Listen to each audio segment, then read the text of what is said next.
One of your favorites talked at press availability. And it's yesterday. not just me. Two of your favorites, actually. It's not. My mom came down on Friday, Mhm. and first time she'd been there since I played. Oh, really? Yeah, first time. Okay. And she got to meet everybody. Right. Everybody?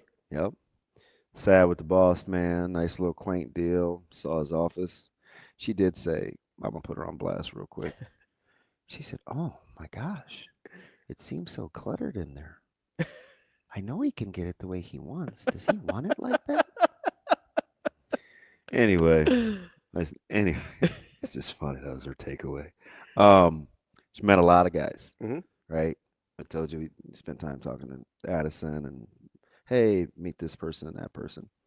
You know who left the lasting impression? Who's that? Sat. Mm. And he was in the biggest hurry. Really? Yeah.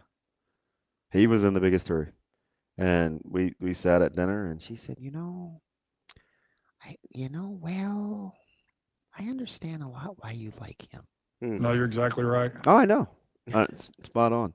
And she won't admit either. She has a man crush on Coach Schneider too from wrestling. Really? Oh yeah, he was sitting to my left at dinner. I just talking to him for a second, and she's like, Well, "He looks so familiar. That's the wrestling guy." I said, "Don't worry, Mom. It's loud in here. He can't hear you." oh my goodness. But anyway, um, I loved what he said yesterday, and I got this message yesterday from this guy Mhm. because I want you to be honest. Yeah. When I was defending Coach Sat, Yeah. and it didn't have anything to do with the offensive production or lack of production. But I gave you the analogy when, I would talk to DJ all the time about, you can't have this life without me in it and what Nebraska was after, and you don't get what Nebraska's trying to build Mhm. without Coach Satterfield in it. Mhm. Be honest, real time, did I come across as an apologist? You probably did.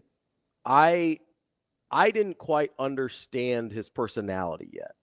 Right? Like I think yesterday was probably And I didn't either as much as I do now, but I was picking up context clues. you were early on the vibes Yeah. of him for sure. I think yesterday was probably the first time I understood, oh, this is what DB was. Even drawn though to. he said, Mhm. listen, I had to, it's been emotional enough the last 96 hours. I had to take a moment Yeah. because I couldn't believe he went there. Yeah. Because dudes don't make themselves vulnerable like that. Which I think why I appreciated it. They just don't. Because he was very honest. And matter of fact, too, Yeah. like it hurt. Yeah. And I would say, I said, you guys, like, why not model the behavior Mhm. that you're trying to build this culture on? Yeah. And I would get mad.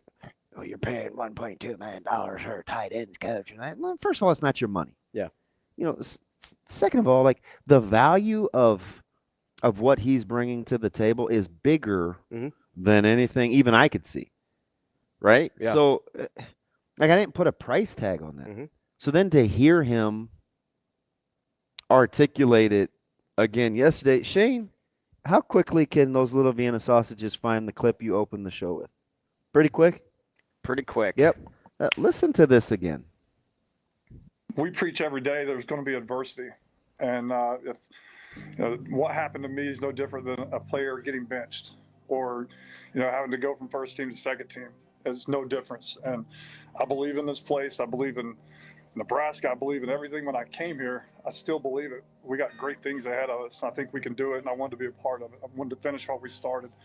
And I thought it'd be a great example for our guys just to see when you go through some hard stuff, like practice what you preach and just keep coming to work and keep giving it your best every single day.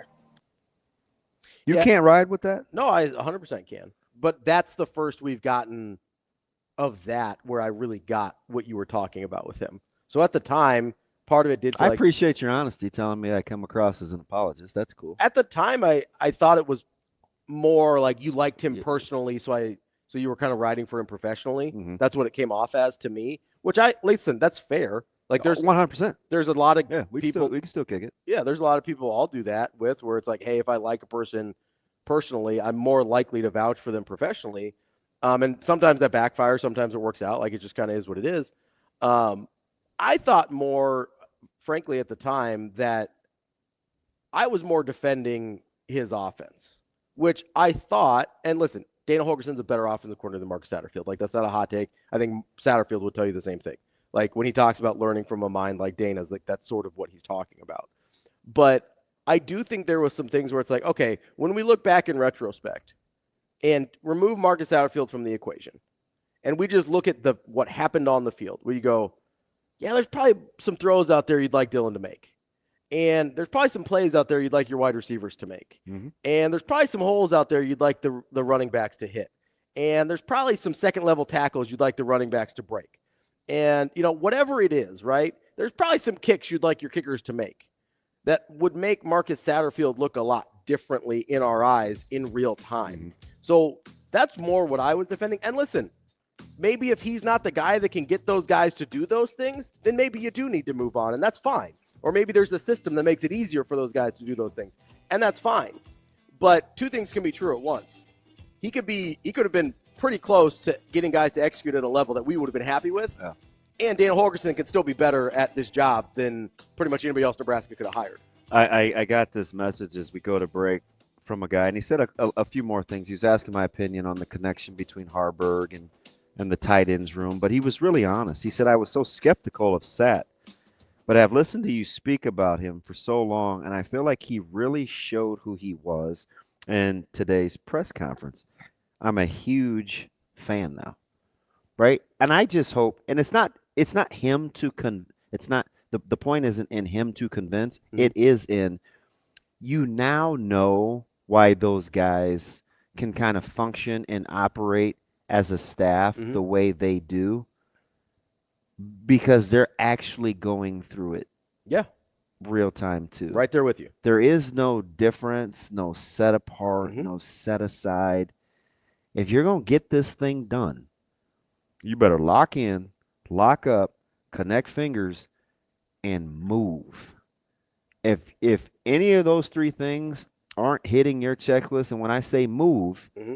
we assume we're in the same directions. If you're going to lock in, lock up, and move, mm-hmm.